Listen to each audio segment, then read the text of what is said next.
بسم الله الرحمن الرحيم.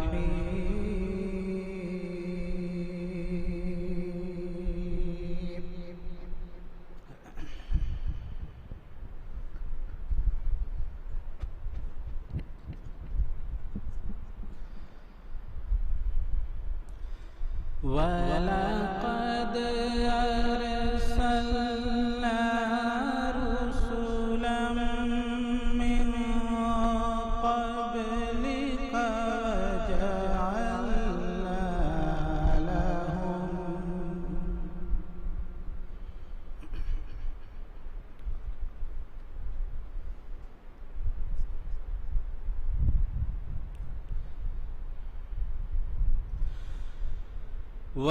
وجعلنا لهم أزواجا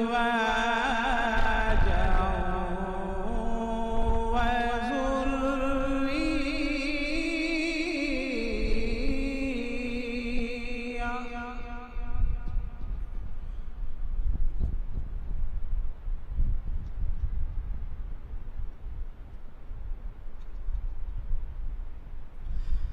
وما كان لرسول أن يأتي بآية إلا بإذن الله.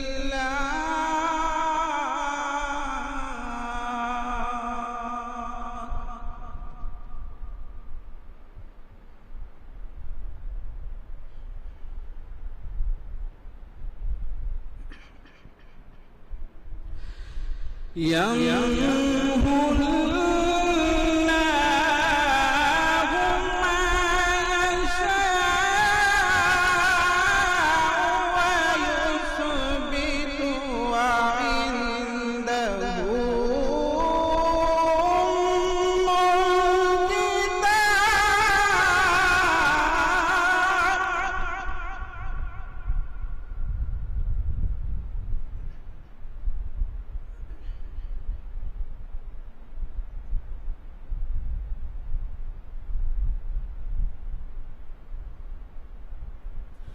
وإما نرينك بعض الذي نعدهم أو نتوفينك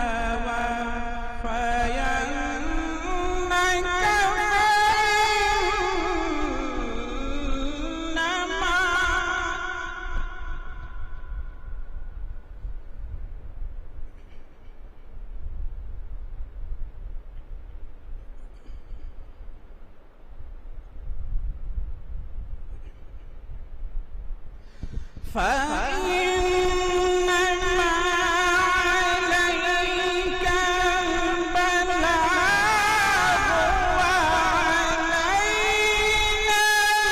الحساب.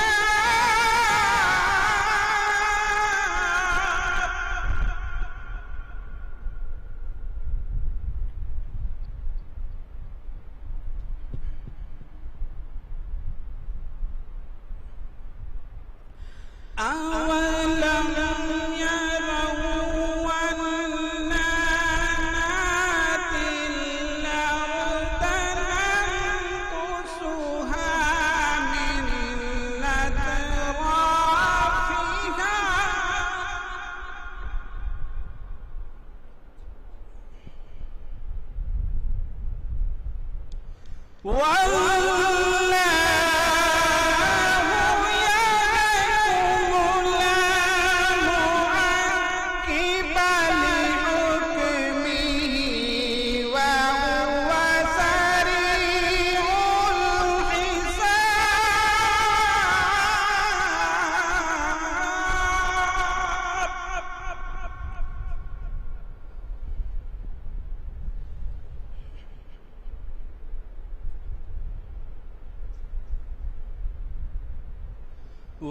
والله يحكم لا معقب لحكمه وهو سريع الحساب.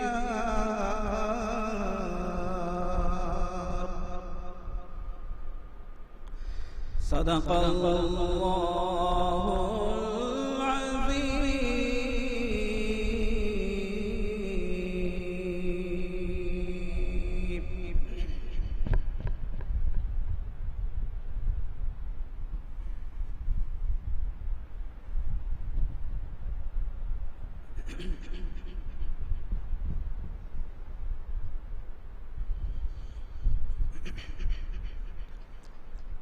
مولاي صل وسلم دائما ابدا على حبيبك خير الخلق كلهم. مولاي صل وسلم دائما ابدا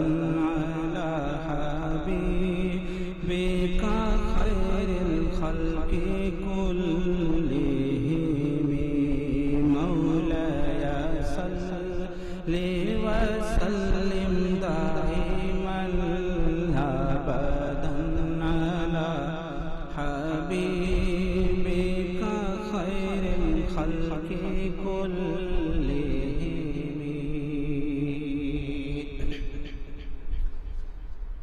بلا لو پھر مجھے شاہ بہروبر مدینے میں. بلا لو پھر مجھے شاہ بہروبر مدینے میں.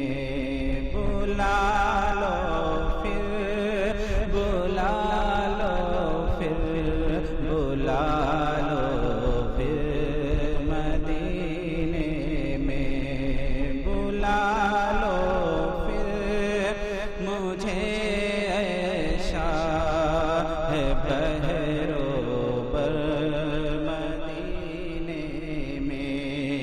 بلا لو بلا لو بلا لو پھر بلا لو یا رسول اللہ.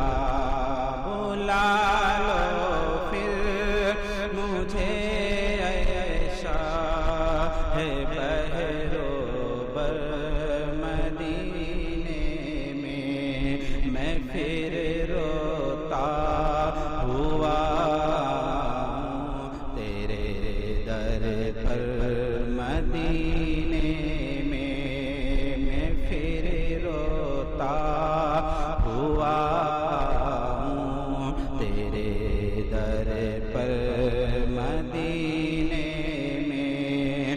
بلا لو پھر مجھے شاہ بہروبر مدینے میں. میں پہنچوں کوئے جانا میں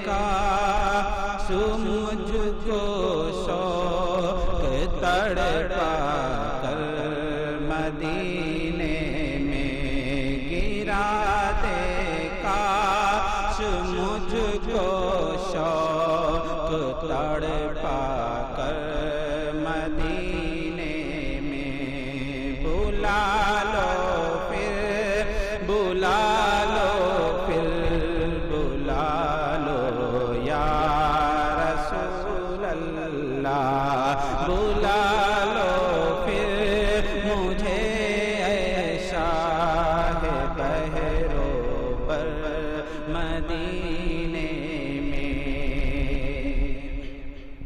نہ مایوس دیوانوں پکارے جاؤ تم ان کو نہ ہو مایوس دیوانوں پکارے جاؤ تم ان کو نہ ہو مایوس دیوانوں پکارے جاؤ تم ان کو بلا ہی لیں گے تم کو ایک دن سرور مدینے میں بلا ہی لیں گے تم کو ایک دن سرور مدینے میں بلا لو پھر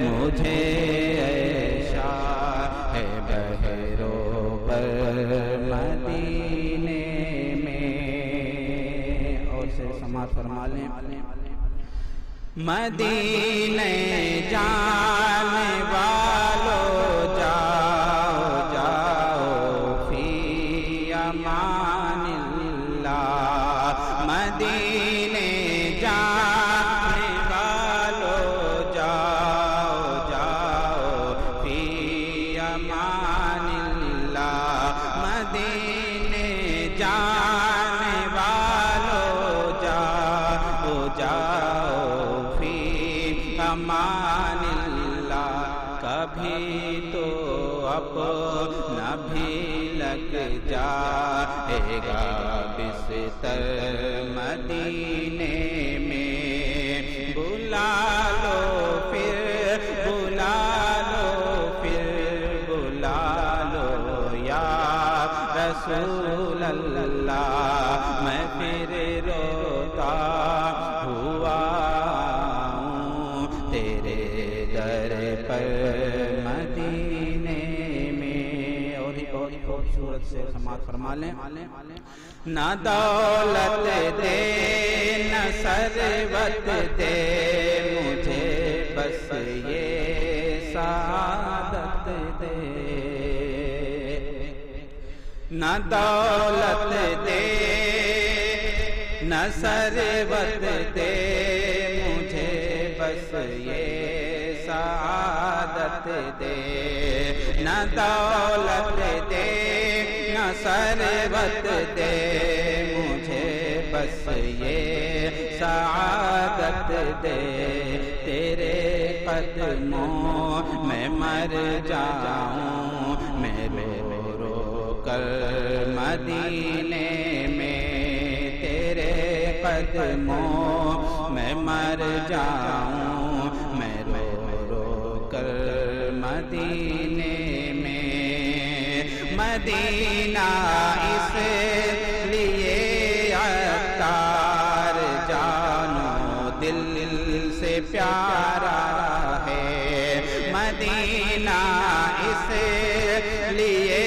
عطار جانو دل سے پیارا ہے مدینہ اس لیے عطار جانو دل سے پیارا ہے کہ رہتے ہیں میرے آقا میرے دل بر مدینے میں بلا لو پھر بلا لو پھر بلا لو یا رسول اللہ بلا لو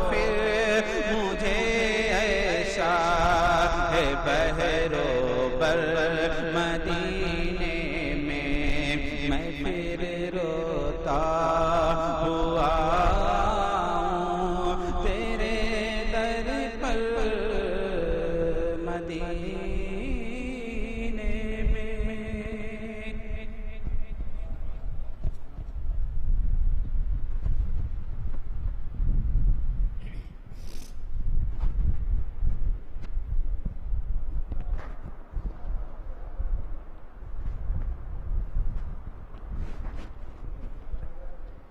السلام علیکم ورحمۃ اللہ وبرکاتہ ومغفرتہ.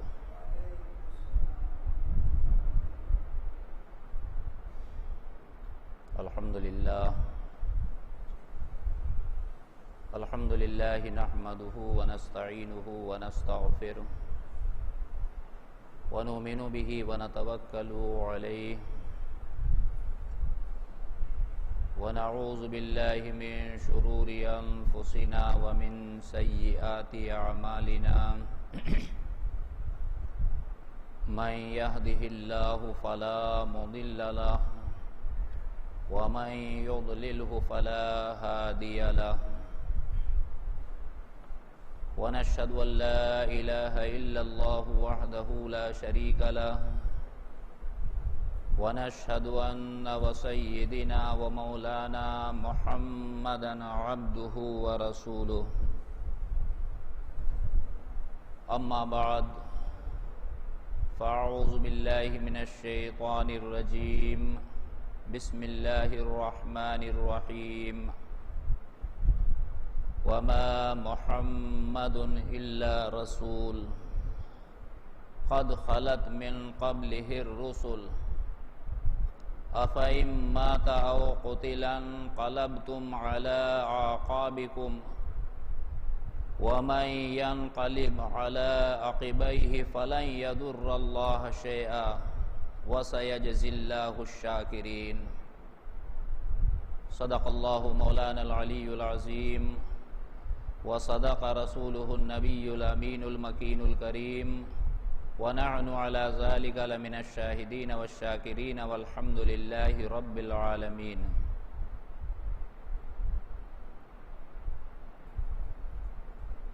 عزیزان ملت اسلامیہ، کچھ عرض و معروض سے پیشتر بہتر اور مناسب سمجھتا ہوں کہ سب سے پہلے مکے کے سرکار، مدینے کے تاجدار، دونوں عالم کے مالک و مختار، محبوب پروردگار حضور احمد مختار جناب احمد مجتبی محمد مصطفیٰ صلی اللہ تعالی علیہ وسلم کے دربار گوہر بار میں انتہائی عقیدت و احترام کے ساتھ درود پاک کا نذرانہ پیش کریں اور جھوم جھوم کر پڑھیں. اللہم صلی علی سیدنا و مولانا محمد معدن الجود والکرم منبع العلم والحلم والحکم وآلہ وبارک وسلم صلاۃ و سلاما علیک یا رسول اللہ صلاۃ و سلاما علیک یا حبیب اللہ. ایک مرتبہ اور عقیدت و محبت کے ساتھ درود پاک کا ورد کر لیں. صلی اللہ علی النبی الامی وآلہ صلی اللہ تعالی علیہ وسلم صلاۃ و سلاما علیک یا رسول اللہ صلاۃ و سلاما علیک یا حبیب اللہ. اللہ وتر ویحب الوتر. اللہ طاق ہے اور طاقت کو پسند فرماتا ہے. ایک مرتبہ اور نبی اور آل نبی کی بارگاہ میں ہدیہ درود پاک پیش کریں. اللہم صلی علی سیدنا وعلی آل سیدنا و مولانا محمد وبارک وسلم صلاۃ و سلاما علیک یا رسول اللہ صلاۃ و سلاما علیک یا حبیب اللہ.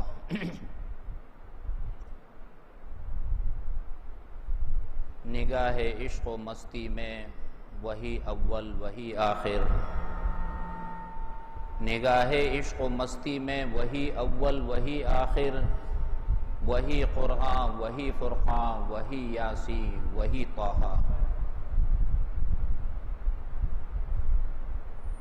نگاہ عشق و مستی میں وہی اول وہی آخر. وہی قرآن، وہی فرقان، وہی یاسین، وہی طٰہٰ۔ وہ دانائے سبل ختم الرسل، مولائے کل جس نے غبار راہ کو بخشا فروغ وادی سینہ۔ عزیزان ملت اسلامیہ، خطبہ مسنونہ کے بعد قرآن مقدس کی جس آیے کریمہ کی تلاوت کا شرف حاصل کیا، سب سے پہلے اس کا ترجمہ سماعت فرما لیں۔ وَمَا مُحَمَّدٌ إِلَّا رَسُولٌ قَدْ خَلَتْ مِن قَبْلِهِ الرُّسُلُ۔ اور محمد صلی اللہ تعالی علیہ وسلم کیسا پیارا نام ہے کہ اس نام پاک کو سن کر کے ایک عاشق رسول، سچا مومن وجد میں آ جاتا ہے، اور اس نام پاک کو سن کر کے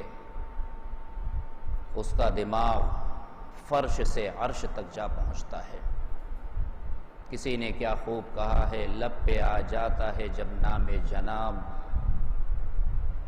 لب پہ آ جاتا ہے جب نام جناب، منہ میں گھل جاتا ہے شہد نایاب، وجد میں ہو کے ہمیں جاں بیتاب، اپنے لب چوم لیا کرتے ہیں۔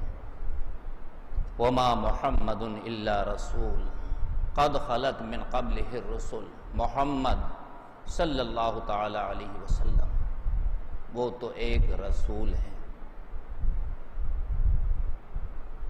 ان سے پہلے اور رسول بھی ہو چکے۔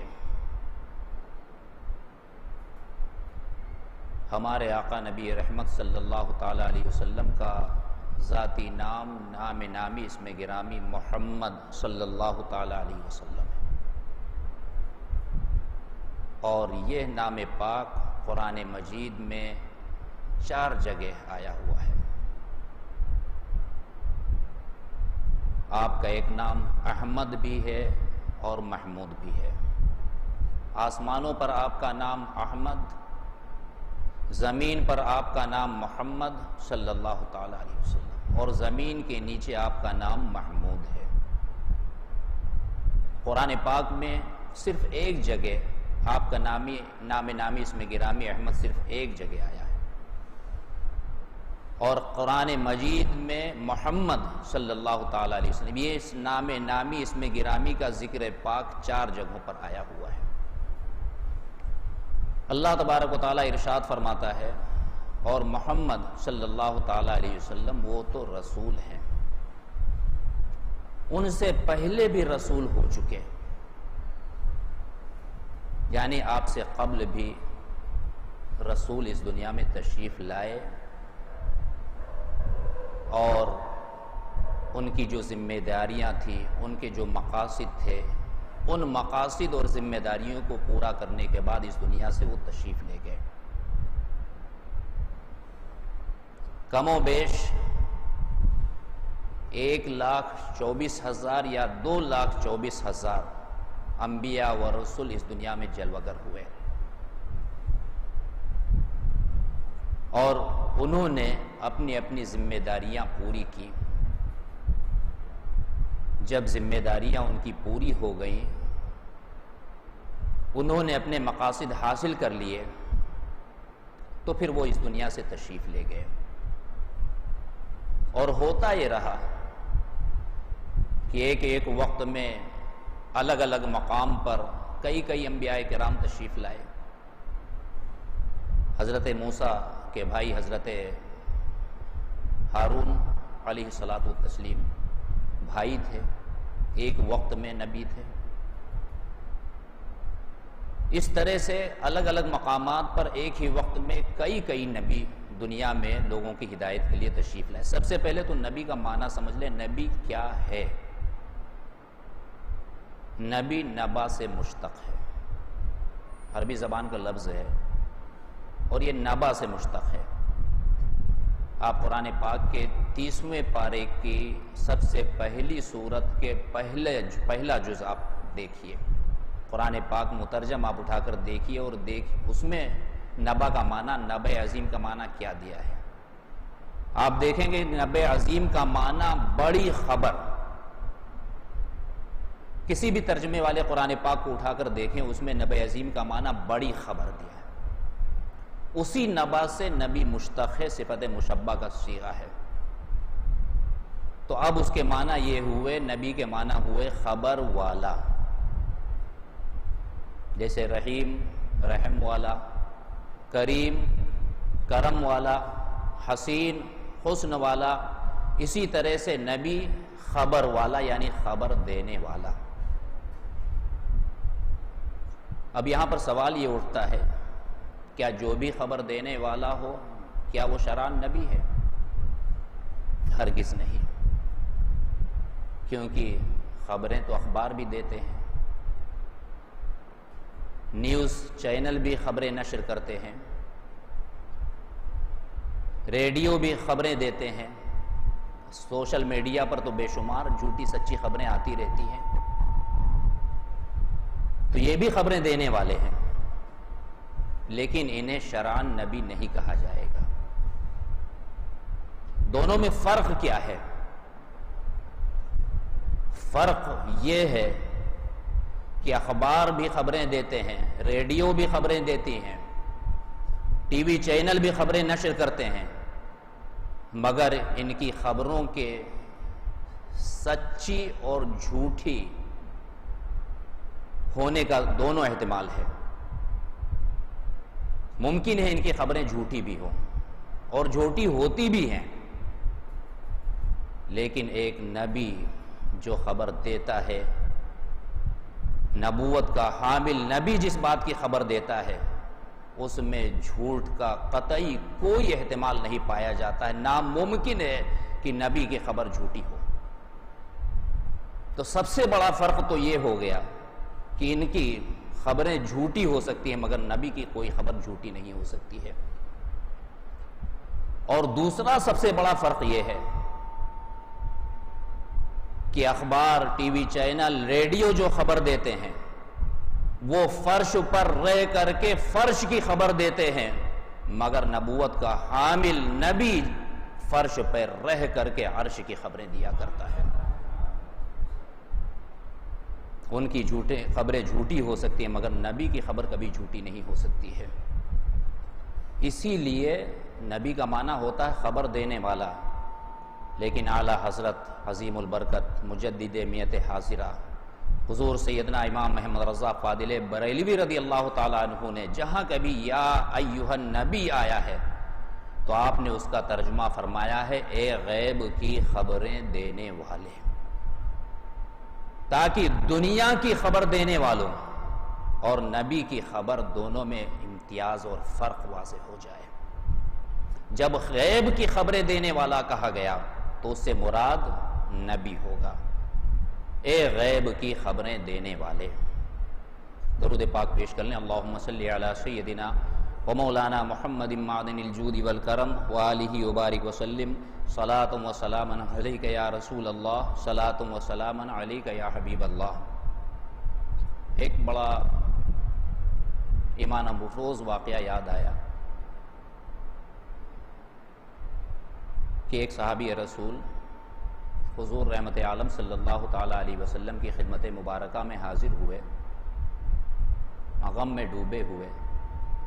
رسول کریم صلی اللہ تعالیٰ علیہ وسلم نے وجہ دریافت کی کہ تم اس قدر غمزدہ کیوں ہو؟ تو انہوں نے عرض کیا یا رسول اللہ ہم کیوں نہ غم کھائیں، کیونکہ ہمارے والد غزوہ احد میں شہادت سے سرفراز ہو گئے، انہوں نے اپنے پیچھے اپنی لڑکیاں چھوڑی ہیں، ان کی پرورش اور کچھ قرض بھی ان کے ذمہ تھا۔ ایک تو والد کی جدائی کا غم، دوسری بہنوں کی پرورش اور تیسرے قرض کی ادائیگی، میں کیوں نہ غم زدہ ہوں؟ اللہ کے محبوب رحمت عالم صلی اللہ تعالیٰ علیہ وسلم نے ارشاد فرمایا کیا تمہیں میں کچھ ایسا نہ بتاؤں کہ تمہارا غم غلط ہو جائے؟ عرض کیا یا رسول اللہ ضرور، ارشاد فرمایا۔ آپ نے ارشاد فرمایا کہ آج تک رب تبارک و تعالی نے کسی سے بھی بے حجابانہ کلام نہیں فرمایا سوائے تمہارے والد کے۔ کلمہ ربہ کلاہا، تمہارے والد سے رب تبارک و تعالیٰ نے بے حجابانہ کلام فرمایا۔ اب صحابی رسول کو مزید شوق پیدا ہوا کہ رب تبارک و تعالیٰ نے ہمارے والد سے بے حجابانہ کلام فرمایا، تو آخر کلام کیا فرمایا؟ عرض کیا یا رسول اللہ، رب نے میرے رب سے کیا کلام فرمایا؟ تو اللہ کے رسول صلی اللہ تعالیٰ علیہ وسلم نے ارشاد فرمایا کہ رب تبارک و تعالیٰ نے تمہارے والد سے کلام فرمایا اور ارشاد فرمایا تمنا، کچھ آرزو کرو، اگر کچھ چاہیے تو تم بتاؤ، تمہیں دیا جائے گا۔ تمہارے والد نے عرض کیا اے میرے رب، تو نے ہمیں سب کچھ دے دیا ہے، اب ہمیں کس چیز کی ضرورت ہے، اب ہمیں کچھ نہیں چاہیے۔ رب نے پھر فرمایا تمنا، کچھ اور آرزو کرو۔ تو تمہارے والد نے کہا میں تو بس یہی چاہتا ہوں کہ مجھے پھر دنیا میں بھیجا جائے، جنگ کا میدان ہو، دشمن کے گھوڑے ہوں، ہم ان کی تیر و تلوار ہوں، ہم دشمنوں کا بے جگری کے ساتھ مقابلہ کریں اور پھر ان کے تیر و تلوار سے زخمی ہو کر خون میں نہا جائیں اور تیری راہ میں اپنی جان کو قربان کر دیں۔ بس ہماری یہی آرزو ہے، جو لطف تیری راہ میں گردن کٹانے میں نے ہے وہ کسی چیز میں نہیں ہے۔ اللہ تبارک و تعالیٰ نے ارشاد فرمایا ہم اپنے بندوں کو صرف ایک بار آزماتے ہیں، اور جب اس آزمائش میں وہ کامیاب ہوں اور انہیں پاس کر دیتے ہیں پھر دوبارہ انہیں آزمایا نہیں جاتا ہے۔ یہ سن کر کے صحابی رسول کی خوشی کی کوئی انتہا نہیں۔ اب آپ دیکھیں یہ کہاں کی خبر ہے اور کیسی خبر ہے۔ ان کے والد شہادت سے سرفراز ہو گئے، رب نے ان کے والد سے کلام فرمایا، اور کیا کلام فرمایا، رب نے کیا کہا، ان کے والد نے کیا جواب دیا، یہ کہاں کی خبریں ہیں؟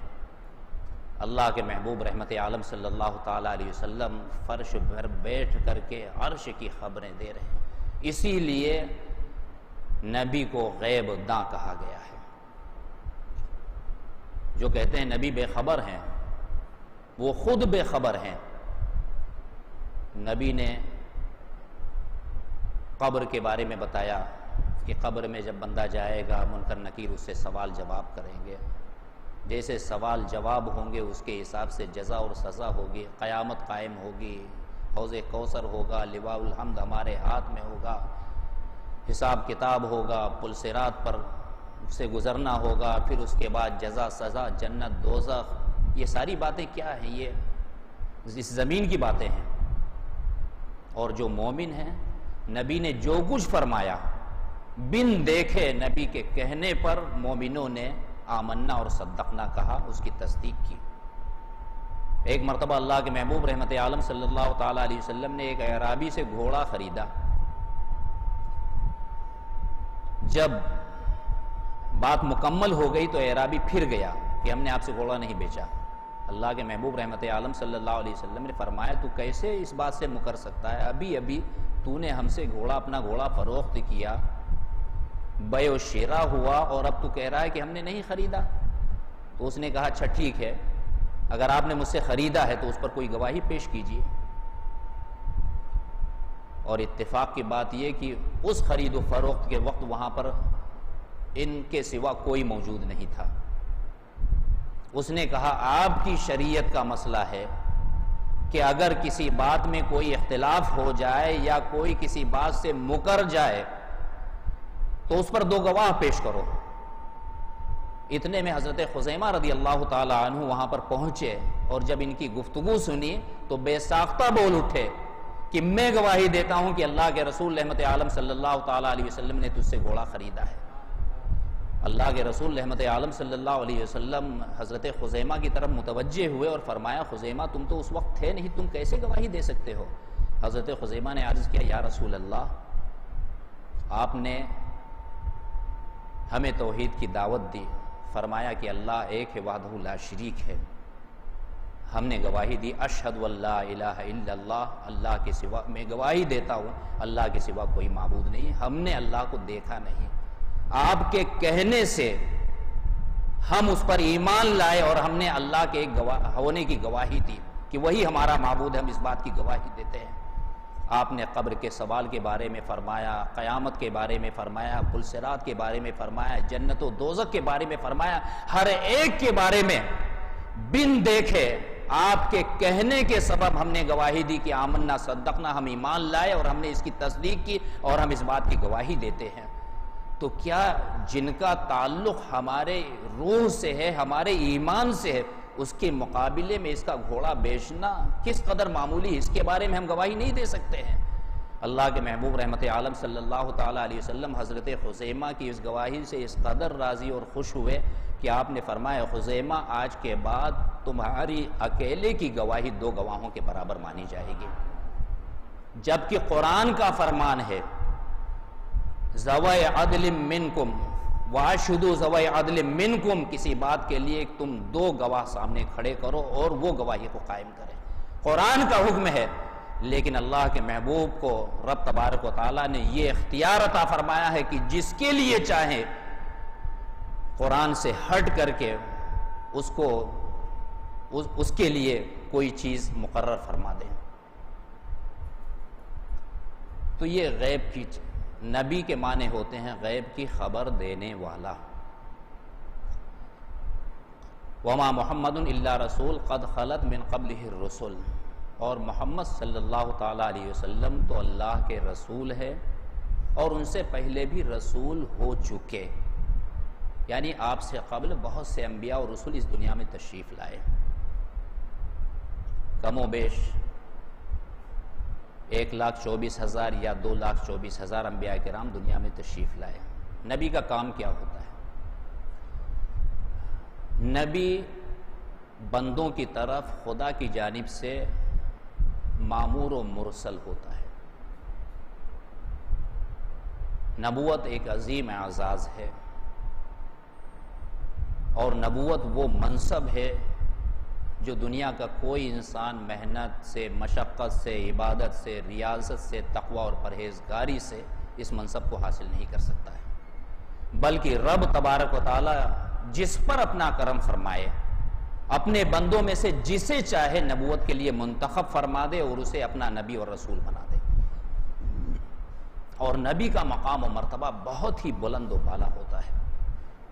نبی کے مقام و مرتبے کو دنیا کا کوئی شخص نہیں پہنچ سکتا ہے، اور نبی کا کام یہ ہوتا ہے خدا اور بندوں کے درمیان رابطہ، خدا کے احکام کو اس کے بندوں تک پہنچانا، بھٹکے ہوئے بے دین لوگوں کو راہ راست پر لانا، بت پرستوں کو توحید پرست بنانا، لوگوں کا تزکیہ نفس کرنا، یہ ان کا منصب ہوتا ہے اور یہ ان کی ذمہ داری ہوتی ہے۔ اور جب یہ ذمہ داری پوری کر لیتے ہیں، ان کا مقصد حاصل ہو جاتا ہے، خدا کا حکم ہوتا ہے، تو وہ اس دنیا سے تشریف لے جاتے ہیں۔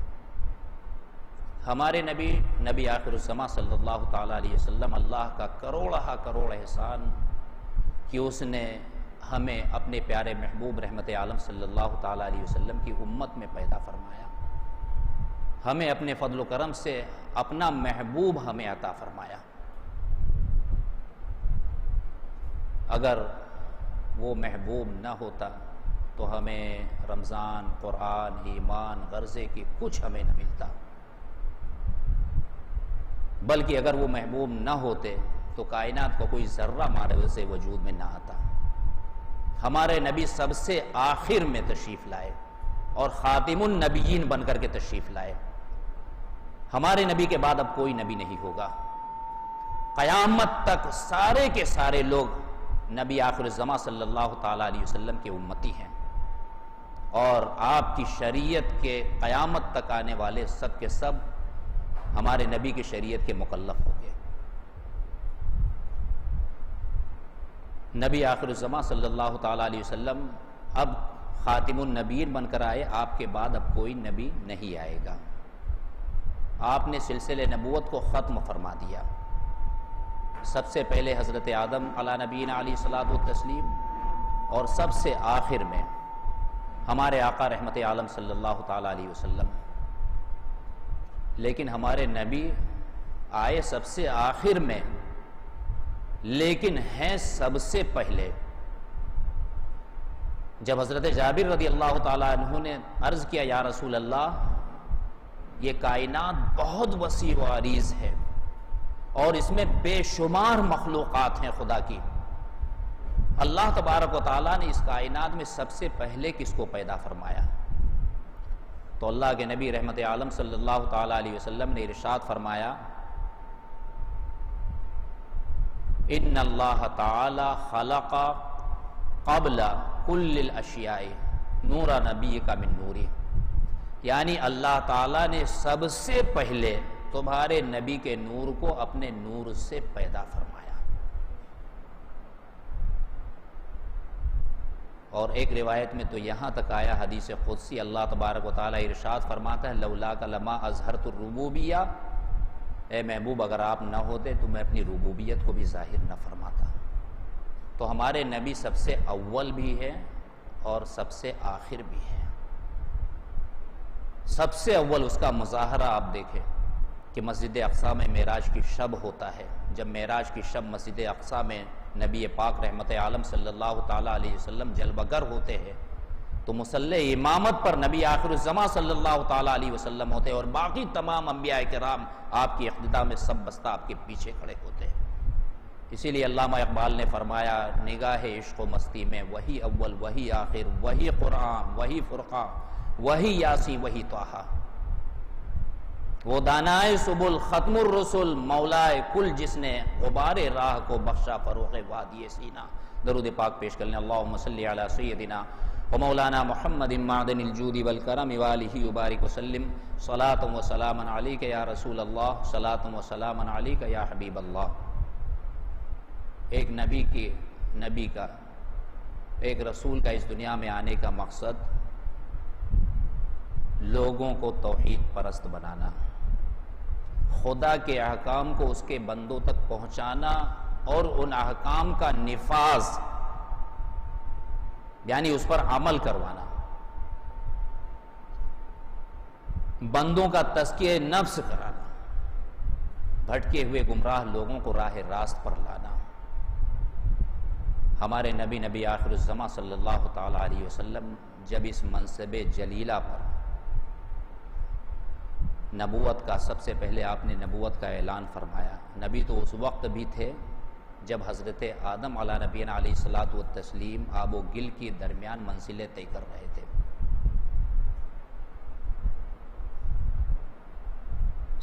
تو آپ نے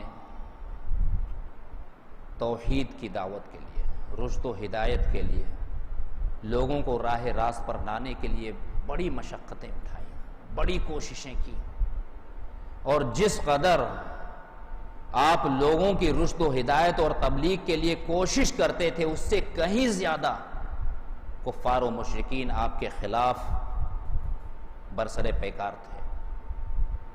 حضور علیہ الصلاۃ والتسلیم نے دعوت و تبلیغ کی راہ میں بے شمار مشقتیں اٹھائیں، بے حساب مصائب و آلام جھیلے۔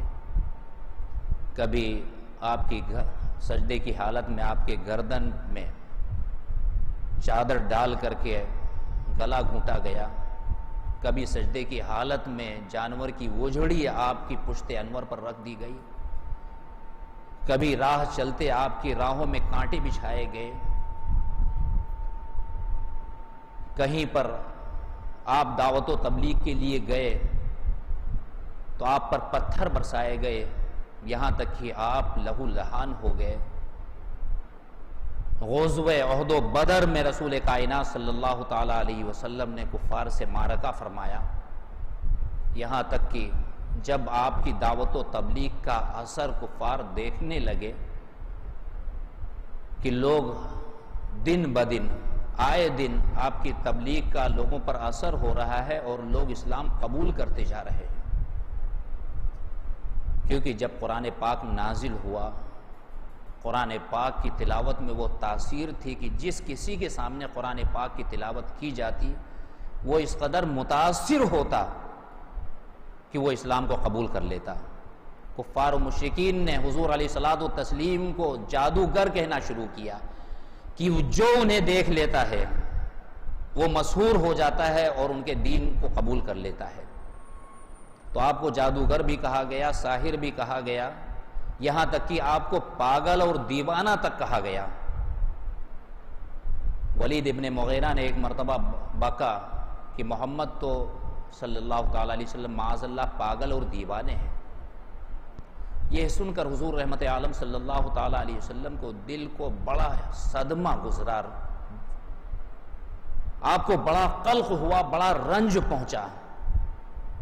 لیکن رب تبارک و تعالیٰ نے جب اپنے محبوب پاک کو رنجیدہ خاطر دیکھا تو رب تبارک و تعالیٰ کا غضب الہی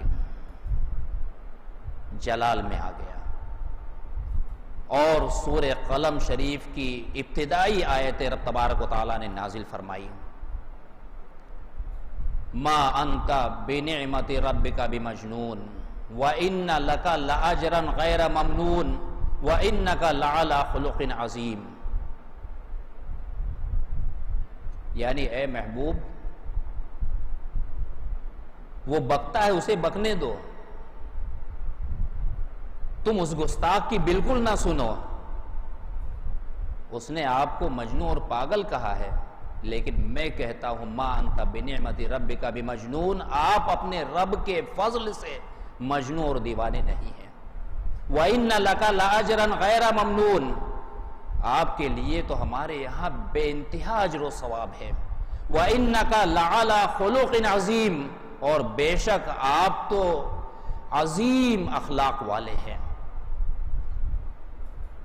سب سے پہلے پروردگار عالم نے اپنے محبوب کے فضائل و کمالات بیان فرمائے، اس کی تردید فرمائی، پھر آپ کے فضائل بیان فرما کر کے رب تبارک و تعالیٰ نے اپنے محبوب کو خوش فرمایا کہ محبوب اس گستاخ کی نہ سنو، وہ بکتا ہے بکنے دو، آپ اس کی بات پر اس پر توجہ دھیان اور مت دو، وہ کہتا اسے کہنے دو، تم اس کی نہ سنو بلکہ اپنے رب کی سنو، تمہارا رب تمہیں کیا کہتا ہے، تمہارے رب کے یہاں تمہارا مقام کیا ہے۔ اور رہی اس کی بات، وہ آپ کو مجنون پاگل کہتا ہے، وہ تو عیبوں کا مجسمہ ہے، اس کے اندر بے شمار برائیاں ہیں، اور پھر ان برائیوں کو ایک ایک کر کے رب تبارک و تعالیٰ نے قرآن پاک میں بیان فرمایا، وَلَا تُطِعْ كُلَّ حَلَّافٍ مَّهِينٍ ہَمَّازٍ مَّشَّاءٍ بِنَمِيمٍ مَّنَّاعٍ لِّلْخَيْرِ مُعْتَدٍ عَصِيمٍ عُتُلٍّ بَعْدَ ذَلِكَ زَنِيمٍ۔ پروردگار عالم نے ولید ابن مغیرہ اس گستاخ کی 10 برائیاں، 10 عیب قرآن پاک کی اس آیت کریمہ میں بیان فرمائی ہیں۔ جو مجسم برائی ہو، جس کے اندر بے شمار عیوب ہوں، آپ اس کی بات نہ سنیں بلکہ اپنے رب کی سنیں، رب کیا فرماتا ہے، رب کے یہاں آپ کا کیا مقام ہے۔ وَلَا تُطِعْ كُلَّ حَلَّافٍ مَّهِينٍ، اس گستاخ کی آپ نہ سنیں۔ ہَمَّازٍ مَّشَّاءٍ بِنَمِيمٍ مَّنَّاعٍ لِّلْخَيْرِ مُعْتَدٍ عَصِيمٍ، وہ تو بہت بڑا چغل خور ہے۔ سب سے پہلا عیب جو بیان فرمایا وہ تو سب سے بہت بڑا چغل خور ہے۔ مشاء بنمیم، وہ ذلیل ہے، وہ خوار ہے اور طعنہ باز ہے۔ مناع للخیر، بھلائیوں سے روکنے والا ہے۔ معتدن، حد سے بڑھنے والا ہے۔ عصیم، سخت گنہگار اور سخت دل ہے۔ یہ 10 عیوب اس کے اللہ تبارک و تعالیٰ نے قرآن پاک میں بیان فرمائے، اور پھر فرمایا عتل بعد ذالک زنیم، اور اس پر ترا یہ ہے کہ وہ حرام کا بچہ ہے۔ جب ولید ابن مغیرہ نے یہ آیت کریمہ سنی تو اس کے ہوش اڑ گئے، سیدھا اپنی ماں کے پاس پہنچا، نیام سے تلوار نکالی، ماں کے سینے پر سوار ہو گیا اور کہا میری ماں محمد صلی اللہ تعالی علیہ وسلم نے ہمارے اندر 10 برائیاں بیان کی ہیں، 9 برائیوں کو تو میں جانتا ہوں کہ وہ میرے اندر ہیں، لیکن 10ویں برائی کے بارے میں جو مجھے بتایا گیا ہے اس کے بارے میں نہیں جانتا ہوں، اس کے بارے میں صرف تو بتا سکتی ہے۔ پوچھا وہ 10ویں برائی کون سی تیری بیان کی ہے؟ تو اس نے کہا 10ویں برائی یہ بیان کی ہے کہ میں حرام کا بچہ ہوں، یعنی حرامی ہوں، ناجائز نطفے سے ہوں، اور تو سچ سچ بتانا، اگر غلط بیانی کی تو اسی تلوار سے تیرا سل تیرے جسم سے اتار دوں گا، اس لیے سچ سچ بتا دے کہ حقیقت کیا ہے۔ تو ماں نے کہا کہ تو خود سوچ، اگر تو حلال کا ہوتا تو کبھی بھی اپنی ماں کے اوپر تلوار نہیں اٹھاتا، تو یقیناً حرامی ہے جبھی تو نے اپنی ماں کے اوپر تلوار اٹھائی ہے۔ اور سن، اس کی وجہ یہ ہے کہ تیرا باپ مغیرہ نامرد تھا اور اس کے پاس بے انتہا دولت تھی، مجھے اندیشہ ہوا اگر ہمارے یہاں کوئی اولاد نہیں ہوئی تو یہ مال کسی دوسرے کا ہو جائے گا، اس لیے میں نے چرواہے کو ورغلایا، اپنے آپ پر قابو دیا، تو اس کی نطفے سے تو اولاد ہے، تو یقیناً حرامی کا بچہ ہے۔ یہ سن کر کے اس کے ہوش اڑ گئے، تو رب ادھر اس نے حضور علیہ الصلوۃ والتسلیم کو دیوانہ اور پاگل کہا، تو رب تبارک و تعالیٰ کو یہ گوارا نہیں ہوا کہ اس کے محبوب پاک کو کوئی پاگل اور دیوانہ کہے۔ اس کے جواب میں پروردگار عالم نے قرآن پاک میں اس گستاخ کی 10 برائیاں بیان فرمائیں، 10 عیوب بیان فرمایا، اور اس کے بعد ارشاد فرمایا سَنَسِمُهُ عَلَى الْخُرْطُومِ، اس کے خنزیر جیسے تھوتنے کو میں داغ دوں گا، یعنی اس کے چہرے کو میں بگاڑ دوں گا، اور دنیا ہی میں اس کا چہرہ ایسا بگاڑ دیا گیا کہ جو دیکھتا تھا اس سے نفرت کیا کرتا تھا۔ درود پاک پیش کر لیں۔ اللہم صلی علی سیدنا و مولانا محمد معدن الجود والکرم منبع الحلم والعلم والحکم وآلہ وبیدہ انی لانظر الی حوض الکوثر من مقام ھذا، اس ذات کی قسم جس کے قبضے قدرت میں میری جان ہے، میں اس جگہ منبر پر بیٹھا ہوا حوض کوثر کے مقام کو میں دیکھ رہا ہوں۔ آخر یہ کیا ہے؟ یہ نگاہ نبوت ہے کہ اللہ نے کائنات کی ہر چیز اپنے محبوب کی نگاہوں کے سامنے کر دیا ہے، جو چیز چاہیں، جو شے چاہیں وہ ملاحظہ فرمائیں۔ اور پھر اس نگاہ نبوت کا کیا کہنا، جس نگاہ سے خود خدا نہیں چھپا، وہ کائنات، اس نگاہ سے کائنات کی کون سی چیز چھپ سکتی ہے؟ غیبوں کے غیب خدا کی ذات ہے، اس سے بڑھ کر کوئی غیب نہیں ہے، ہر غیب سے بڑھ کر غیب خدا کی ذات ہے۔ حضرت موسیٰ علیہ الصلوۃ والتسلیم کوہ طور پر پہنچے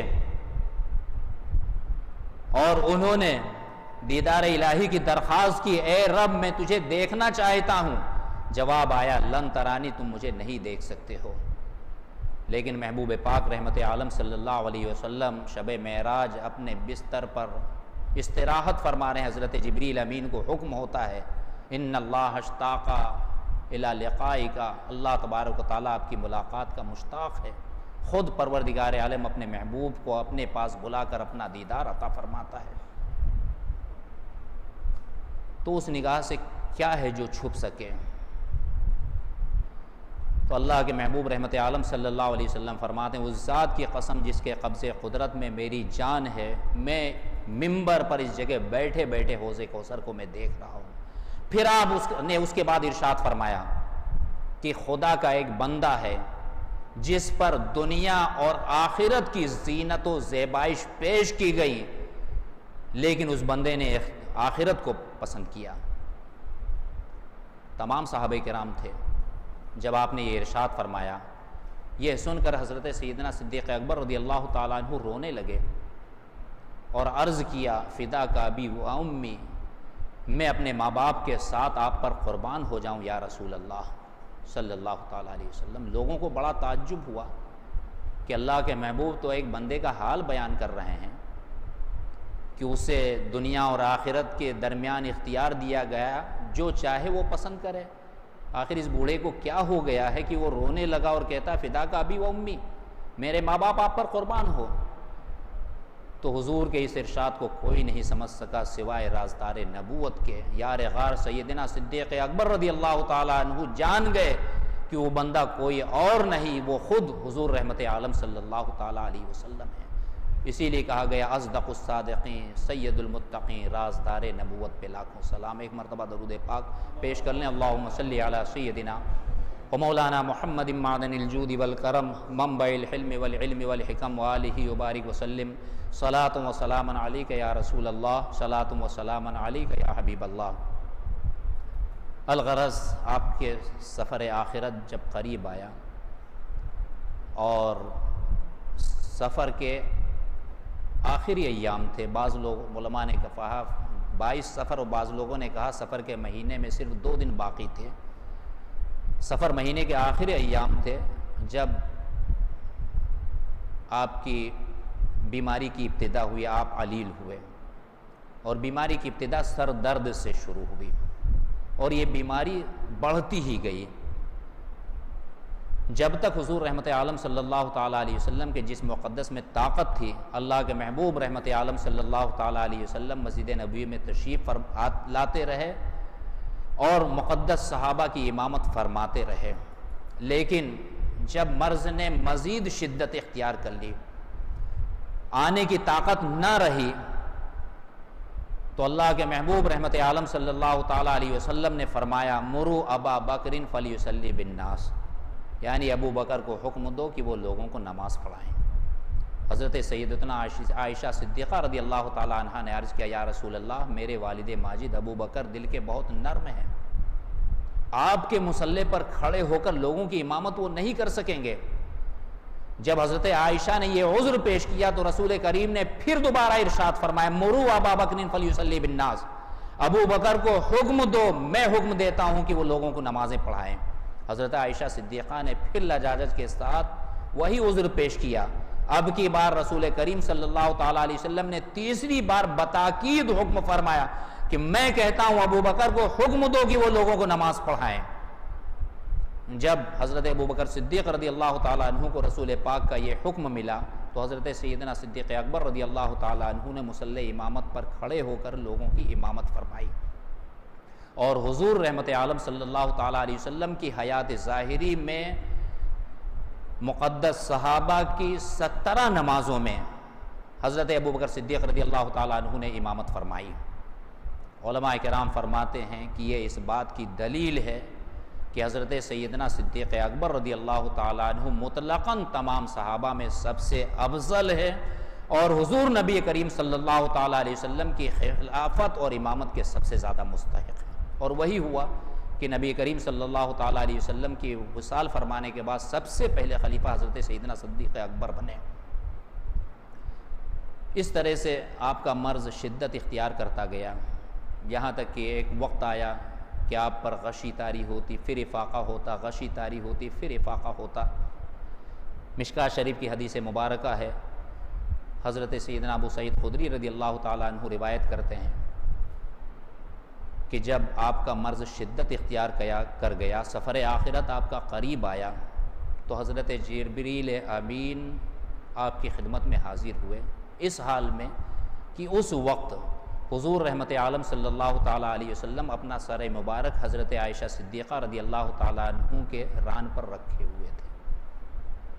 حضرت جبریل امین داخل ہوئے، ان کے ساتھ ایک اور فرشتہ، ایسا فرشتہ جو 1,00,000 ایسے فرشتوں کا افسر تھا جن میں کہ ہر فرشتہ 1,00,000 فرشتوں کے اوپر افسر تھا۔ اس نے آنے کے ساتھ حاضری کی اجازت طلب کی۔ حضور رحمت عالم صلی اللہ تعالیٰ علیہ وسلم نے حضرت جبریل امین کی طرف دیکھا اور فرمایا یہ کون ہے؟ تو حضرت جبریل امین نے عرض کیا یا رسول اللہ یہ موت کا فرشتہ ہے،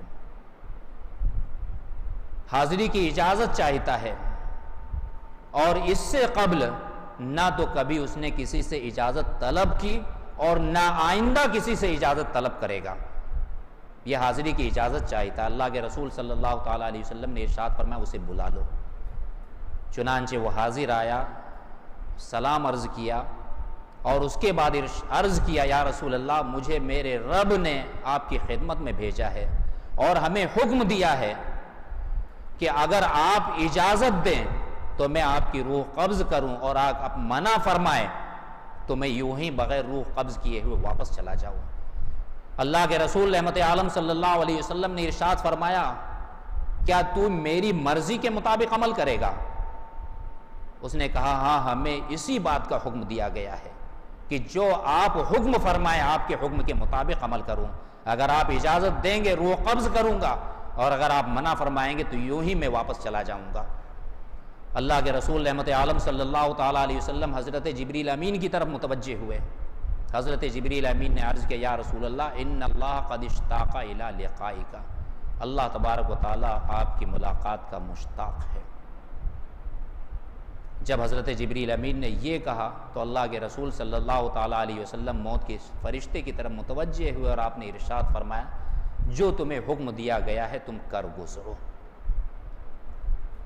یہ وقت تھا کہ آپ پر کبھی غشی طاری ہوتی تھی، پھر افاقہ ہوتا تھا، پھر غشی طاری ہوتی، پھر افاقہ ہوتا تھا۔ دوشنبہ کا دن تھا، صبح کے وقت بظاہر آپ کی طبیعت پرسکون تھی، لیکن جیسے جیسے دن چڑھتا جاتا تھا ویسے ویسے آپ کے مرض شدت اختیار کر رہا تھا، بے ہوشی ہوتی، پھر افاقہ ہوتا۔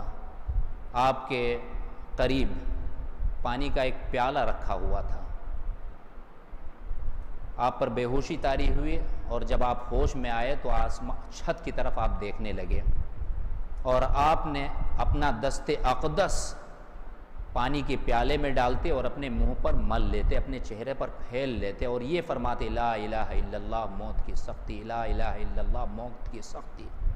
اور پھر آخر میں آپ نے ارشاد فرمایا، اپنے ہاتھوں کو اوپر اٹھایا اور فرمایا وہ پھر رفیق الاعلیٰ، یعنی اے میرے رب میں رفیق اعلیٰ میں آنا چاہتا ہوں، یا اس کا مطلب یہ ہے کہ اے میرے رب مجھے میرے رفیق اعلیٰ میں کر دے۔ اور ایک روایت میں آیا ہے کہ آپ نے فرمایا اخترت الرفیق الاعلیٰ، میں نے رفیق اعلیٰ کو اختیار کیا۔ یہ کہتے کہتے آپ کے دست اقدس ڈھیلے ہو گئے، نیچے آ گئے، اور آپ کی روح قدسی عالم قدس کی طرف پرواز کر گئی۔ انا للہ و انا الیہ راجعون۔ درود پاک پیش کر لیں۔ اللہم صلی علی سیدنا و مولانا محمد معدن الجود والکرم منبع الحلم والعلم والحکم وآلہ وبارک وسلم صلاۃ و سلاما علیک یا رسول اللہ۔ رسول کریم صلی اللہ تعالیٰ علیہ وسلم نے اس دنیا کو الوداع کہا، آپ کا وصال مبارک ہو گیا۔ صحابہ کرام کے لیے آپ کا وصال مبارک صدمے جانے کا سے کچھ کم نہ تھا۔ مقدس صحابہ پر آپ کے وصال سے جو صدمے جان نکاح گزرا وہ کوئی شخص بھی بیان کرنے سے قاصر ہے۔ مقدس صحابہ کی عجیب کیفیت تھی، آپ کی محبت میں وہ اپنے ہوش و حواس تک کھو بیٹھے تھے۔ حضرت سیدنا عثمان غنی رضی اللہ تعالیٰ عنہ کا تو یہ حال تھا کہ ان پر سکتہ جیسا طاری ہو گیا تھا، بے قراری کے عالم میں صرف ادھر ادھر آتے جاتے تھے، کسی سے کوئی بات نہیں کرتے تھے، ان میں بولنے کی سکت نہیں تھی۔ حضرت سیدنا مولا علی مرتضیٰ رضی اللہ تعالیٰ عنہ پر تو غموں کا پہاڑ ٹوٹ پڑا تھا، اور ان کی یہ کیفیت تھی کہ وہ ایک جگہ بیٹھ گئے تھے، ایسا لگتا تھا کہ جسم میں جان نہیں، ہلنے جلنے کی طاقت نہیں رہی تھی، اور خاموش بیٹھے یوں ہی آنسو بہا رہے تھے۔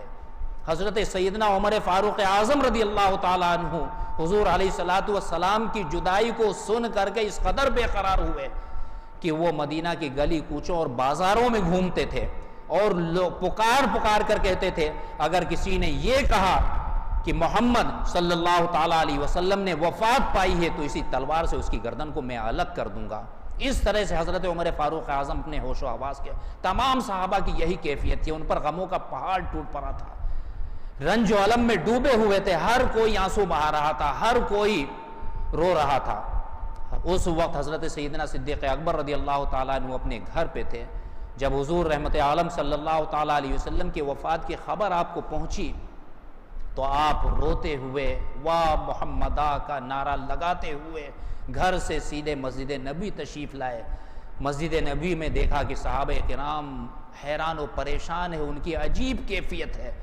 آپ نے کسی سے کچھ نہ کہا، نہ کسی کی طرف متوجہ ہوئے، سیدھے حضرت عائشہ صدیقہ رضی اللہ تعالیٰ عنہا کے حجرے مبارکہ میں پہنچے، روتے ہوئے آپ کے سر اقدس سے چادر شریف ہٹائی اور آپ کی پیشانی اقدس کو بوسہ دیا، اور روتے ہوئے حجر عائشہ سے مسجد نبوی تشریف لائے. دیکھا صحابہ کچھ کھڑے ہیں، کچھ بیٹھے ہیں، کچھ رو رہے ہیں، غموں میں ڈوبے ہوئے ہیں. اس وقت حضرت عمر فاروق اعظم ننگی تلوار لیے ہوئے مسجد نبوی میں وہ بھی موجود تھے.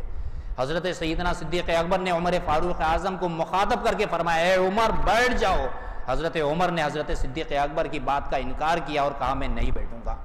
آپ نے حضرت عمر فاروق اعظم کو نظر انداز کر دیا اور اس کے بعد لوگوں سے مخاطب ہوئے اور آپ نے ارشاد فرمایا اے لوگوں کان کھول کر کے سن لو، جو شخص محمد صلی اللہ تعالی علیہ وسلم ان کی عبادت کرتا تھا تو وہ یہ جان لے کہ محمد صلی اللہ تعالی علیہ وسلم وفات پا چکے ہیں، اور جو شخص خدا تعالیٰ کی عبادت کرتا تھا وہ جان لے کہ خدا تعالیٰ زندہ ہے اور ہمیشہ زندہ رہے گا، اس کو موت کبھی طاری نہیں ہوگی.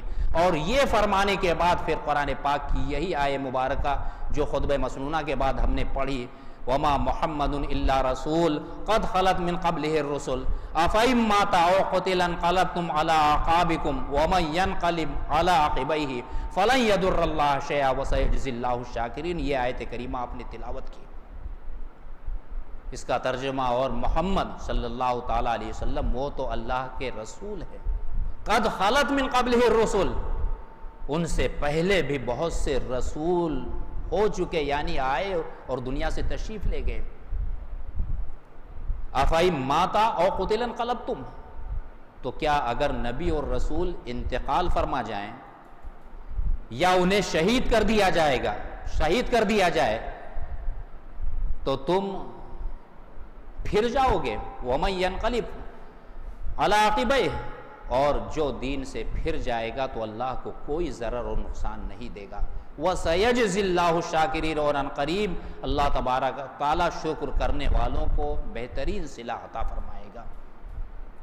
بخاری شریف مسلم شریف کی احادیث مبارکہ میں روایت ہے جب حضرت ابوبکر صدیق رضی اللہ تعالیٰ عنہ سے لوگوں سے اس طرح سے خطاب کیا اور یہ آیت مبارکہ تلاوت فرمائی تو لوگوں پر ایک عجیب کیفیت طاری ہوئی. لوگ کہتے ہیں کہ ایسا لگتا ہے کہ ہم نے اس سے پہلے یہ آیت کریمہ سنی ہی نہیں تھی، اور جب یہ آیت کریمہ صحابہ کرام نے سنی تو ان کو تھوڑا سا سکون حاصل ہوا. حضرت عمر فاروق اعظم رضی اللہ تعالیٰ عنہ فرماتے ہیں جب صدیق اکبر نے یہ آیت کریمہ تلاوت کی تو ہمیں ایسا لگا کہ اس سے پہلے ہم نے یہ آیت کریمہ سنی ہی نہیں تھی، اور جب یہ آیت کریمہ صدیق اکبر نے تلاوت کی ہم نے سنی تو ہمیں یقین ہو گیا کہ واقعی حضور علیہ الصلوۃ والتسلیم کا وصال ہو گیا اور آپ وفات پا چکے. اور جب اس بات کا ہمیں یقین ہو گیا تو ہمارے اوپر جسم پر لرزہ طاری ہو گیا اور ہم زمین پر گر گئے. حضرت عبداللہ ابن عمر رضی اللہ تعالیٰ عنہ فرماتے ہیں کہ جب صدیق اکبر رضی اللہ تعالیٰ عنہ نے یہ آیت کریمہ تلاوت کی تو ہر شخص کی زبان پر یہی آیت کریمہ تھی. اور پھر جب صحابہ کرام کو ذرا تسکین ملی، ہوش و حواس میں آئے، وقت اتنا نہیں تھا کہ تجہیز و تکفین کی جاتی، رات کا وقت ہو گیا تھا. دوشنبہ کے دن میرے آقا رحمت عالم صلی اللہ تعالیٰ علیہ وسلم نے وفات پائی. شہسنبہ کا دن گزار کر کے رات میں آقا مدینہ رحمت عالم صلی اللہ علیہ وسلم کی تجہیز و تکفین کی گئی. غسل دینے کے لیے حضرت مولا علی، حضرت عباس، حضرت فضل ابن عباس، حضرت قسم ابن عباس رضی اللہ تعالیٰ عنہم اجمعین نے حضور علیہ الصلوۃ والتسلیم کے جسم اطہر کو غسل دیا اور اس کے بعد آپ کی تکفین کی گئی. اور شہشنبہ کا دن گزار کر کے رات میں آپ کی تجہیز و تکفین کی گئی. اور آپ کی لحد اس وقت مدینہ منورہ میں جو رواج تھا بغلی قبر بنائی جاتی تھی، اور حضرت ابو طلحہ انصاری رضی اللہ تعالیٰ عنہ لحد کھودا کرتے تھے، بغلی قبر کھودا کرتے تھے. تو آپ کے لیے حضرت ابو طلحہ انصاری رضی اللہ تعالیٰ عنہ نے بغلی قبر کھودی، اور حضرت عائشہ صدیقہ رضی اللہ تعالیٰ عنہ کے اسی حجرے مبارکہ میں جس میں آپ نے وفات پائی تھی وہیں آپ کے قبر مبارک بغلی کھودی گئی اور وہیں آپ کو مدفون کیا گیا.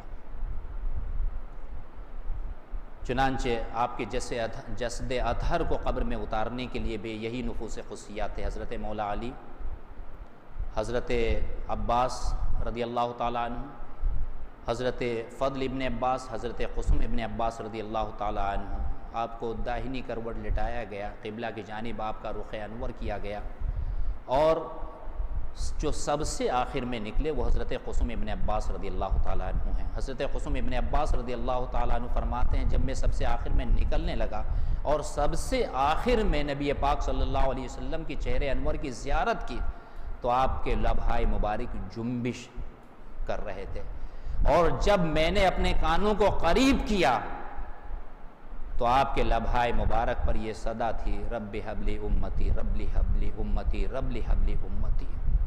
قربان جائیے اپنے نبی پاک رحمت عالم صلی اللہ تعالیٰ علیہ وسلم کی اپنی امت پر شفقت کے، کہ وہ نبی پاک اپنی امت پر کس قدر شفیق و مہربان ہیں کہ ساری زندگی اپنی امت کے گنہگاروں کے غم میں روتے رہے۔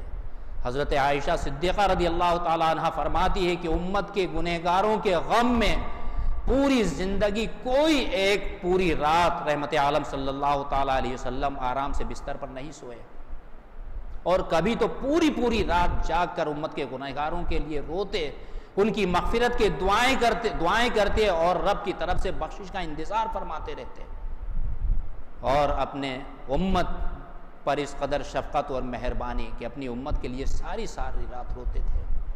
تمہارے ہی لیے تھا اے گنہگاروں سیاہ کاروں، کہ نبی پاک صلی اللہ تعالیٰ علیہ وسلم اپنی امت کے گنہگاروں کے لیے ہر روز 70 مرتبہ استغفار فرماتے تھے۔ نبی تو معصوم ہوتے ہیں، کس کے لیے استغفار تھا؟ اپنی امت کے لیے استغفار تھا۔ یہ نبی پاک کی اپنی امت سے، اپنے محبوب پاک صلی اللہ تعالیٰ علیہ وسلم اپنی امت سے ان کی محبت اور شفقت تھی۔ ایک مرتبہ درود پاک پیش کر لیں۔ اللہم صلی علی سیدنا و مولانا محمد معدن الجود والکرم والہ وبارک وسلم، صلاۃ و سلام علیک یا رسول اللہ، صلاۃ و سلام علیک یا حبیب اللہ۔ حضور علیہ الصلاۃ والتسلیم نے وصال فرمایا، اس دنیا سے آپ تشریف لے گئے۔ کوئی یہ نہ سمجھے کہ آپ کی وفات عام انسانوں کی طرح موت ہے۔ ہاں، انبیاء کو بھی موت آتی ہے، لیکن فقط ایک آن کے لیے آتی ہے، اور اس کے بعد انبیاء کرام کی زندگی وہی حقیقی زندگی، جسمانی زندگی اور دنیاوی زندگی ہوتی ہے۔ شہیدوں کی طرح روحانی اور معنوی زندگی نہیں ہوتی ہے، اور یہی وجہ ہے کہ انبیاء کرام کی وفات کے بعد ان کا ترکہ تقسیم نہیں کیا جاتا۔ دنیا میں کوئی مر جائے، اس نے اپنے پیچھے کچھ مال چھوڑا ہے، تو وہ مال ان کے ورثہ، ان کے اولاد، بہن بھائی یا جو بھی حقدار ہوتے ہیں، وارثین ہوتے ہیں، ان میں تقسیم کر دیا جاتا ہے۔ اور اللہ کے محبوب رحمت عالم صلی اللہ تعالیٰ علیہ وسلم نے تو اپنے پیچھے دنیا میں کوئی مال چھوڑا ہی نہیں تھا۔ چنانچہ جب مرض نے شدت اختیار کیا تو آپ کو یاد آیا کہ ہمارے پاس 6 یا 7 اشرفیہ ہیں۔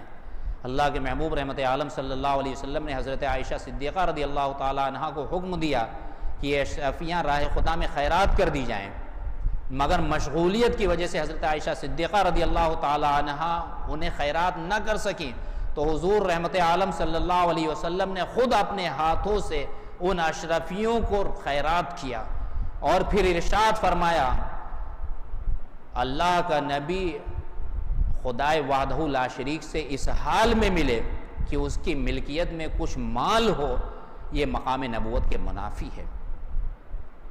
لیکن یہ مسئلہ ہے کہ انبیاء کرام کی وفات کے بعد ان کا ترکہ ان کے وارثین میں تقسیم نہیں کیا جاتا، اور نہ ہی انبیاء کرام کی ازواج مطہرات یعنی ان کی بیویاں ان کی وفات کے بعد کسی دوسرے سے شادی کر سکتی ہیں، جبکہ شہیدوں کا مال ان کے ورثہ میں تقسیم کیا جاتا ہے، اور شہیدوں کی بیویاں بھی ان کی شہادت کے بعد، عدت گزارنے کے بعد دوسروں سے شادی کر سکتی ہیں، لیکن نبی کی بیویاں نہ تو شادی کر سکتی ہیں، نہ ان کا مال وارثوں میں تقسیم ہوتا ہے، اس لیے کہ نبی کی زندگی روحانی اور معنوی زندگی نہیں ہے، بلکہ نبی کی زندگی حقیقی جسمانی اور دنیاوی زندگی ہے۔ انہیں بھی موت آئی ہے، مگر صرف ایک آن کے لیے موت آئی ہے، پھر وہی جسمانی زندگی ہے۔ انبیاء کو بھی موت آنی ہے، مگر اتنی کہ فقط آنی ہے. آن کا مطلب ہوتا ہے ایک لمحہ. فرمایا انبیاء کو بھی موت آنی ہے مگر اتنی کہ فقط آنی ہے، بس ایک آن کے بعد ان کی حیات، بس ایک آن کے بعد ان کی حیات مثل سابق وہی جسمانی ہے. موت انہیں آنی ہے لیکن صرف ایک آن کے لیے آنی ہے، اور اس کے بعد ان کی وہی جسمانی دنیاوی حقیقی زندگی ہے. رئیس المحدثین حضرت امام اسماعیل حقی رحمۃ اللہ تعالی علیہ فرماتے ہیں کہ اللہ کے رسول رحمت عالم صلی اللہ علیہ وسلم نے ارشاد فرمایا ان اللہ حرم علی الارض ان تاکل اجساد الانبیاء، یعنی اللہ تعالیٰ نے زمین پر انبیاء کرام کو کے جسموں کو کھانا حرام قرار دے دیا ہے. فنبی اللہ حی یرزق، تو اللہ کا نبی زندہ ہے اور اپنے رب کے پاس سے رزق پاتا ہے. اس کی شرح میں آپ نے فرمایا کہ لا یموتون، انبیاء کرام مرتے نہیں ہیں. لا فرق لہ فی الحالین، یعنی انبیاء کرام کی قبل وصال اور بعد وصال کی زندگی میں کوئی فرق نہیں ہے. یعنی وفات سے پہلے اور وفات کے بعد کی زندگی دونوں حالتوں میں کوئی فرق نہیں ہے. اس لیے کہ محبوبان خدا مرتے نہیں ہیں، جو اللہ کے محبوب ہیں وہ مرتے نہیں. لا یموتون، وہ مرتے نہیں ہیں. وَلَٰكِن يَنْتَقِلُونَ مِن دَارٍ إِلَىٰ دَار، لیکن وہ ایک دار سے دوسرے دار کی طرف، یعنی ایک گھر سے دوسرے گھر کی طرف منتقل ہوتے ہیں. وہ مرتے نہیں بلکہ اللہ کے نبی زندہ ہوتے ہیں. فَنَبِيُّ اللَّهِ حَيٌّ يُرْزَقُ، اللہ کے نبی زندہ ہوتے ہیں اور انہیں رزق دیا جاتا ہے. تو تمام اہل سنت والجماعت کا اس وقت سے لے کر آج تک اور قیامت تک یہ عقیدہ ہے کہ اللہ کے نبی زندہ ہیں اور ان کی زندگی جسمانی حقیقی دنیاوی زندگی ہے. انہیں بھی موت آتی ہے لیکن صرف ایک آن کے لیے آتی ہے. انبیاء کرام کو موت عام لوگوں کی طرح نہیں ہوتی ہے. ان کی موت عام لوگوں کی، جیسے ان کی زندگی عام لوگوں کی طرح زندگی نہیں ہوتی، اسی طرح ان کی موت بھی. ہاں، کل نفس ذائقۃ الموت، موت کا مزہ سب کو چکھنا ہے. انہیں بھی موت آنی ہے لیکن صرف ایک آن کے لیے آنی ہے، اور اس کے بعد پھر وہی حقیقی دنیاوی جسمانی ان کی زندگی ہے. اللہ تبارک و تعالی ہم تمامی مسلمانوں کے عقیدے اور ایمان کی حفاظت فرمائیں اور اپنے محبوب پاک کا صدقہ عطا فرمائیں. اہل بیت اعظام، خاص طور پر نواز رسول حضرت امام حسین رضی اللہ تعالیٰ عنہ شہدائے کربلا کا صدقہ عطا فرمائیں. ہماری اس محفل پاک میں جو کچھ ذکر خیر ہوا اسے اپنی بارگاہ میں قبول فرمائے، اور جن لوگوں نے اس مقدس مجلس میں یہاں اور جہاں کہیں بھی آن لائن اپنے اپنے گھروں میں انہوں نے شرکت کی ہے، پروردگار عالم اپنے محبوب پاک کے صدقے ان کی شرکت کو قبول فرمائے اور ان کی دنیا اور آخرت دونوں جہان میں انہیں کامیابی عطا فرمائے. آمین یا رب العالمین. وآخر دعوانا الحمدللہ رب العالمین. السلام علیکم ورحمۃ اللہ وبرکاتہ.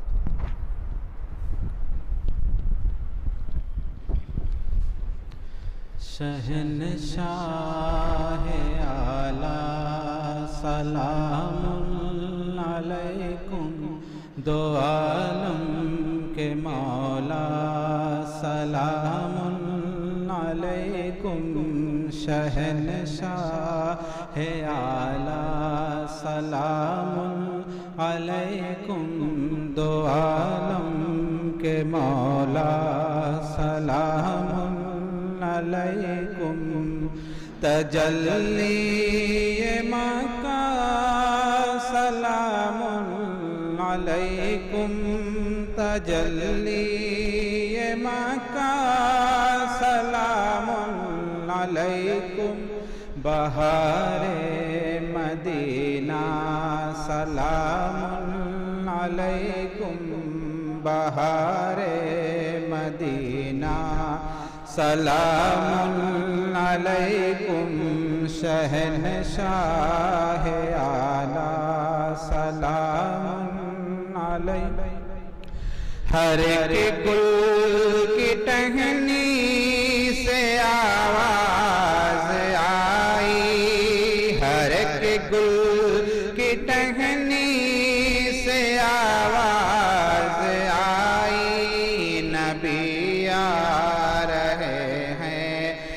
سلام علیکم نبی آ رہے ہیں، سلام علیکم شہنشاہ اعلیٰ، سلام علیکم دو عالم کے مولا، سلام گئے عرش پر جس گھڑی میرے آقا، گئے عرش پر جس گھڑی میرے آقا، خدا خود پکارا، سلام علیکم خدا خود پکارا، سلام علیکم شہنشاہ اعلیٰ، سلام علیکم دو عالم کے مولا، سلام یا نبی سلام علیکہ، یا رسول سلام علیکہ، یا حبیب سلام علیکہ، صلوات اللہ۔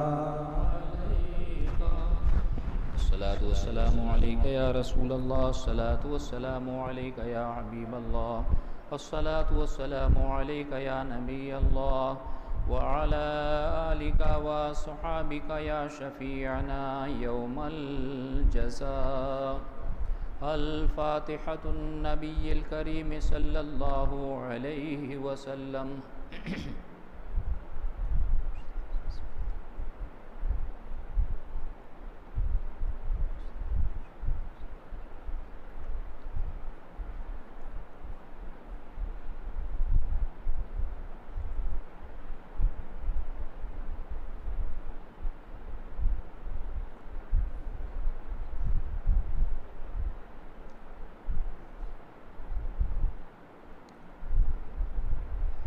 یا الہی رحم فرما مصطفیٰ کے واسطے، یا رسول اللہ کرم کیجئے خدا کے واسطے، مشکلیں حل کر شہ مشکل کشا کے واسطے، کربلائیں رد شہید کربلا کے واسطے، قادری کر قادری رکھ قادریوں میں اٹھا، قدر عبد القادر قدرت نما کے واسطے، یا رسول اللہ انظر حالنا، یا حبیب اللہ اسمع قالنا، اننا فی بحر ہم مغرق خذ یدی سہل لنا اشکالنا، غوث اعظم بمن بے سر و ساما مدد، قبلہ دی مدد کعبہ ایماں مدد، بگرداب بلا افتادہ کشتی، ضعیفان شکستہ رات و پشتی، بحق خواجہ عثمان ہارونی مدد کن یا معین الدین چشتی، الہی بحق بنی فاطمہ کبر قول ایما کنم خاتمہ،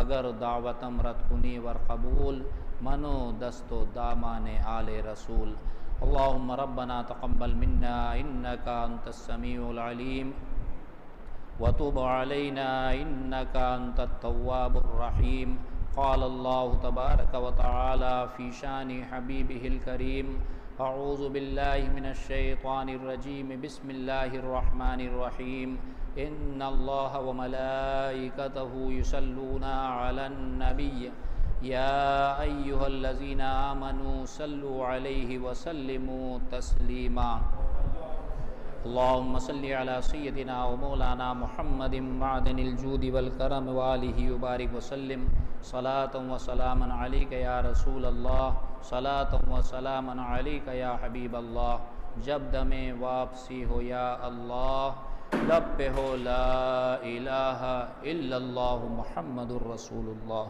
صلی اللہ تعالی علیہ۔